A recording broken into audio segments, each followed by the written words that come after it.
khám phá công viên Phùng Khoang, một công viên rất là mới. Công viên này cũng mới khánh thành được khoảng mấy tháng, tháng 2 đầu năm hay sao, tháng 2 năm nay. Công viên này có tổng diện tích là 11,9 hecta và riêng cái hồ ở bên trong là đến 4,8 hecta. Bên này là có bản đồ của công viên cộng với cả nội quy công viên. Này, bản đồ công viên đây. Công viên Phùng Khoang. Và bên này là nội quy của công viên. Ở chỗ này thì có một cái sân rất là rộng. Một điều không hay đó là hiện nay chưa có trông giữ xe, nên là xe cộ là phải tự bảo quản. Đó. Chỗ này thì có một cái sân như là họ sẽ làm sân khấu để các cái biểu diễn gì đó. Đây là có một cái đài phun nước này, họ cũng đang làm dở này. Để đi lại gần đây để xem. Chỗ này họ đang làm cái đài phun nước này. Em ơi, cái đài này bao giờ xong? Cái này xong chưa? Yeah. Em đang làm cái gì đấy? Em đang làm cái gì đấy? Hả? À.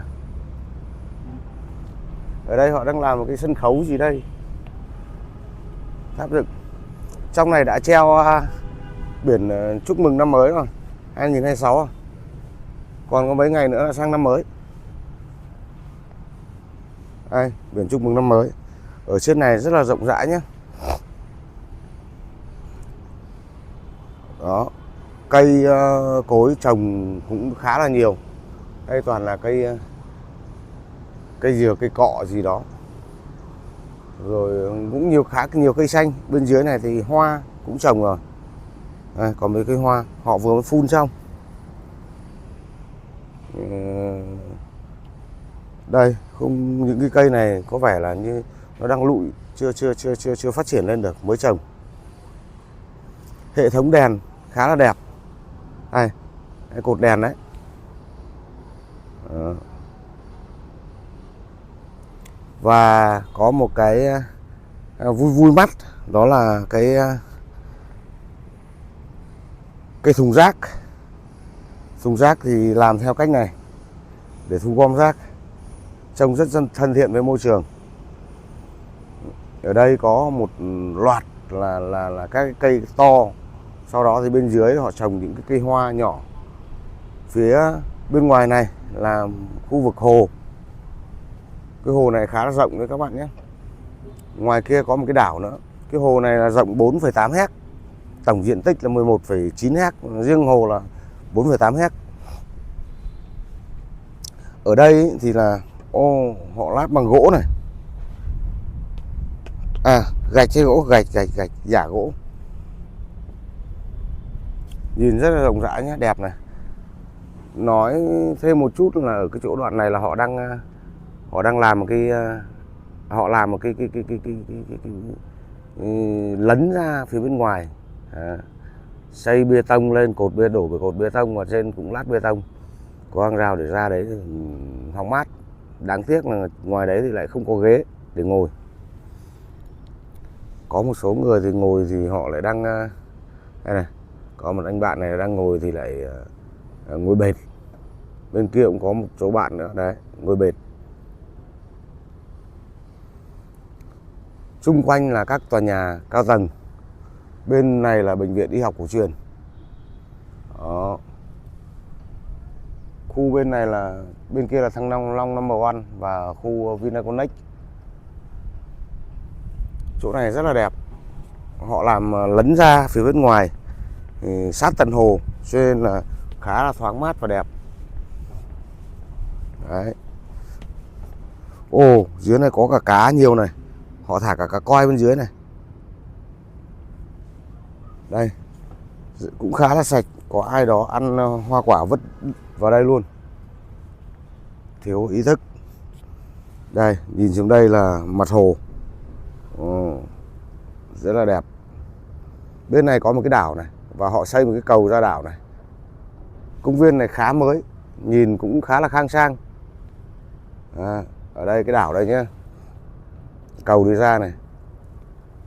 Bên này cũng có một cái chòi nữa này, để tí nữa ta đi lại cái chòi đấy xem như thế nào. Còn phía bên kia tất cả đều có, các phía là đều có các cái họ xây bệ bê tông, họ đổ bê tông xong rồi lấn lên là để đứng ra phía ngoài hồ như thế này. Đây, tiếp tục thì bên này cũng tương tự, cầu dãy đó.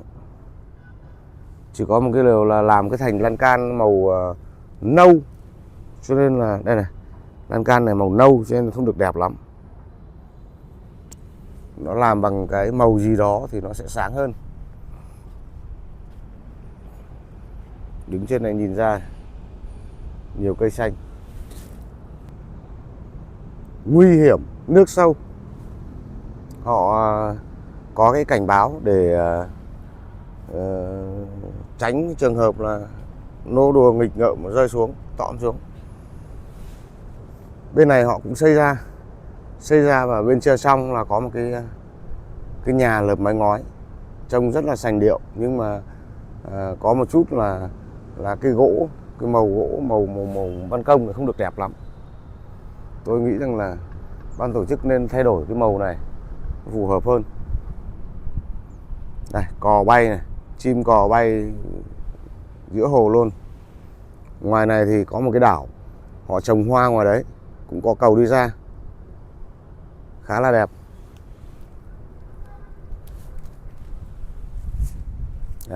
Đây là phía trong, đi nhìn ra phía ngoài cổng nhé, cổng công viên ngoài kia.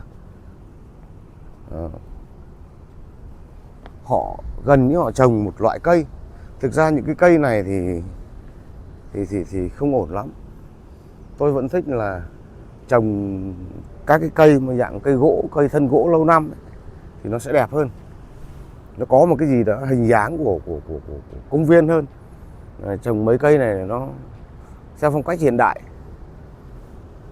Bên này hoa này, hoa thì chỗ này thì nó có nở rồi, màu tím này. Cũng thỉnh thoảng có một số người đi thể dục đi bộ.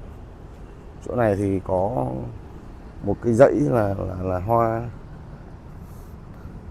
không biết là hoa gì nhưng mà vẫn chưa có hoa, không được tươi tốt lắm.